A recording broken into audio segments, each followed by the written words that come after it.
We begin tonight with breaking news.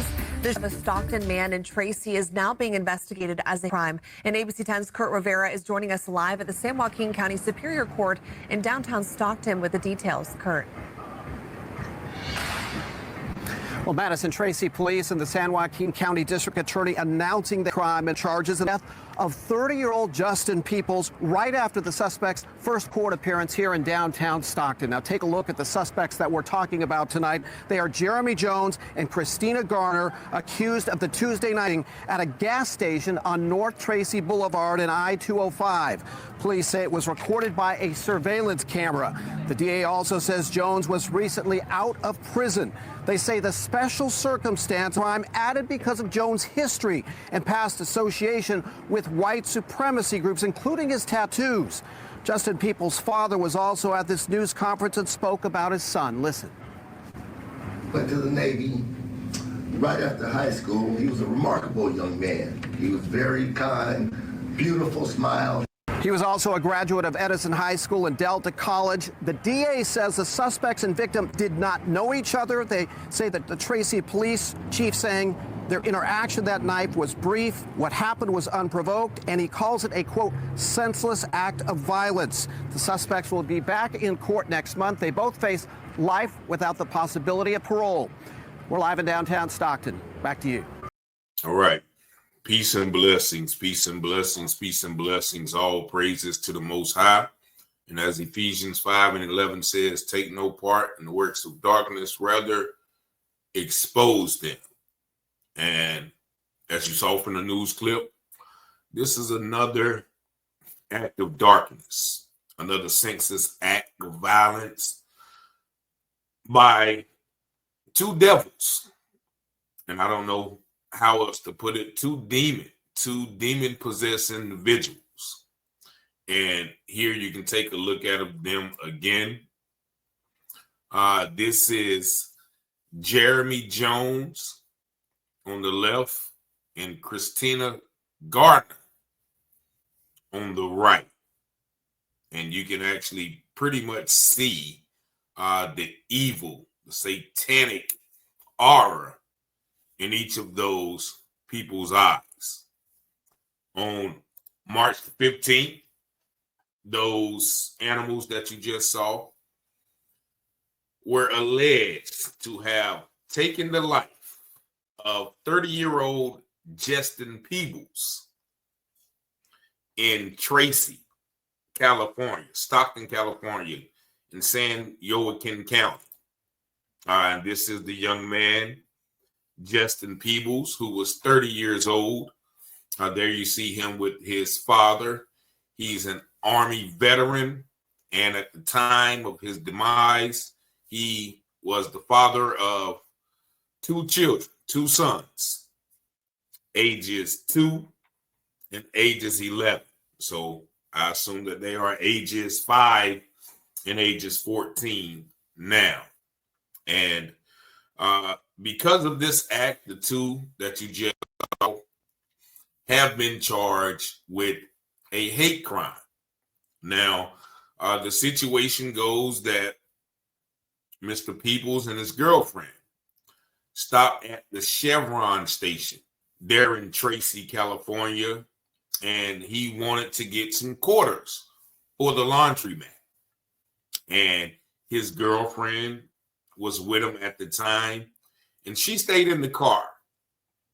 And she mentions that when Peoples walked in, the two savage beasts followed him inside the store. And according to eyewitnesses, there was some type of confrontation that happened. But as you see from the news article, the reporter said that it was unprovoked. But whatever happened, the woman, Christina Gardner, shot Mr. Peoples in the upper body. And after he was already shot, incapacitated, debilitated, the other Neanderthal male commenced to stabbing him multiple times, eyewitnesses say. And police responded to the scene. They found Mr. Peebles suffering from his injuries, and he was transported to a local hospital where he, 2 hours later, eventually succumbed to those injuries.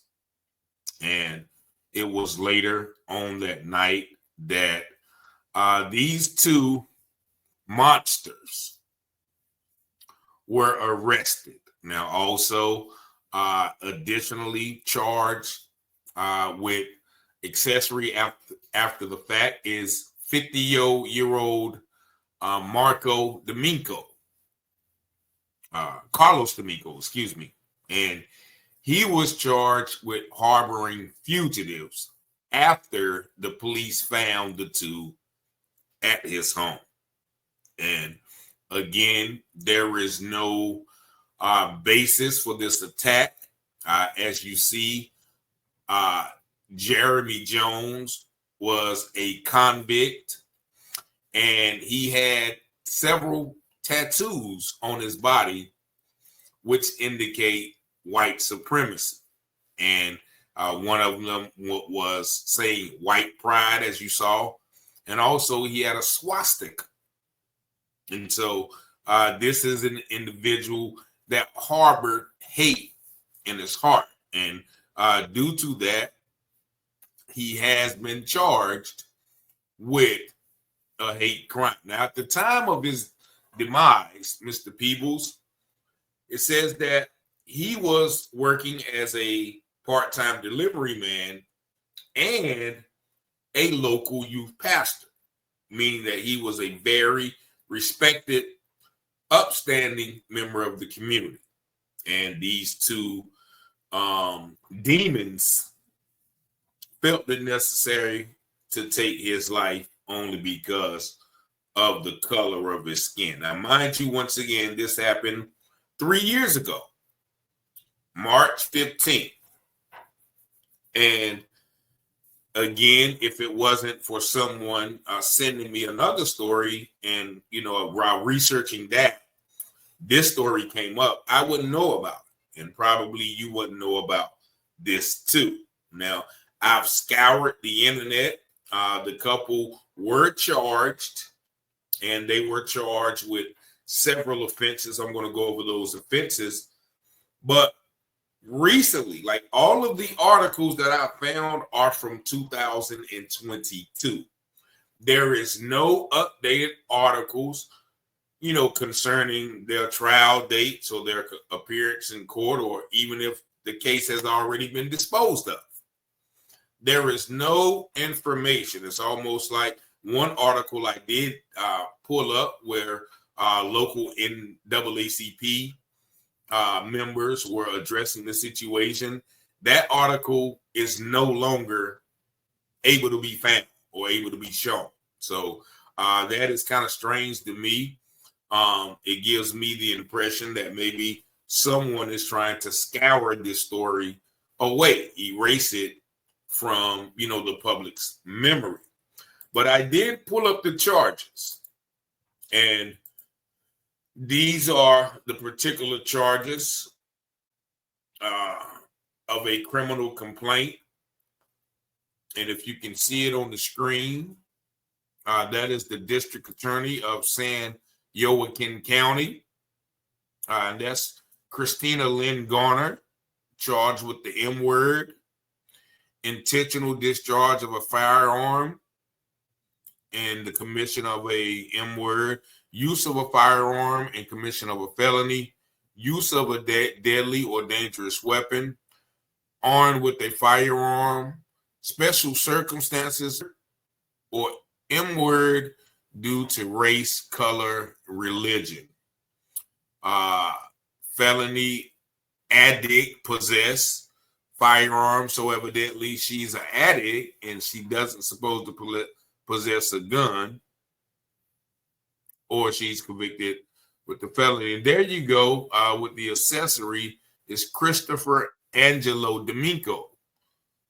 He did, harbor the fugitives. Now, and there is no record of Mr. Neanderthal Jeremy Jones's charges. And so I don't know about the outcome of this case. Fortunately, these people were charged, as we've seen in the past. Some of these things go without consequence. So fortunate for the family of Mr. Peebles, and I'll show his father speaking at a press conference there, holding up pictures and a mural of his son. I guess this is right after it, and so hopefully this family, this father, will be able to get justice, some semblance of justice, because nothing that they can do in the form of sentencing and punishment will replace the life of his son. And so my heart and prayers goes out to that father, and hopefully this case will go as it should. A couple walks into a store and just attacks this man unprovoked without provocation. They definitely should face more than life. But once again, I always have to ask the question when discussing these stories is, why do white people hate black people so much? Like, what did we ever do? Like, even back in slavery, all of the atrocities that happened, then, okay, they released us and then we went on about our business. But then you have the Jim Crow and all the other lynchings during that time. Like, what did we do, to make, us the target of white people? Now, once again, many people feel that black people in America are the chosen of, God. And, this is the judgment maybe, or even the persecution. But, it just baffles me, because, many people feel like we are original people. If you would listen to Dr. Francis Cress Welsing in the ISIS papers, it's because that they know that we are a superior race, according to her. She says that, our genes are dominant. If you have the black person is the only one who can procreate with every other race, and our gene is dominant. And she says that, the white gene is recessive. Like, anytime that they have sex with someone, the person comes out the other person, like the person's race. So, and that's coming from a doctor, Dr. Francis Cress Welsing. If you guys are not familiar with her, you can look her up, but, all of her information is, researched and credited by scientists. Now, and you can take that with it as you will, but it's always it's always a mystery to me, why that these things have to continue to be at the forefront, even in this time now, 3 years later, and 300 or 400 years after, the onset of slavery. We still have these people with these attitudes, and fortunately, these people have been caught. But what about the people who, hide behind the veil, of white supremacy, be it teachers, doctors, bankers, lawyers, judges, policemen, the everyday people in the community that don't wear it on their sleeve like this gentleman does? What do we do about these? How can you combat that? Where people are covert with it instead of overt, and there's definitely a solution. It's a spiritual solution, but once again, all praises and all power goes to the Most High, and that's who we have to depend on. Nevertheless, y'all see the number 919-587-7782. Y'all let me know what y'all think in the comments. Peace and blessings.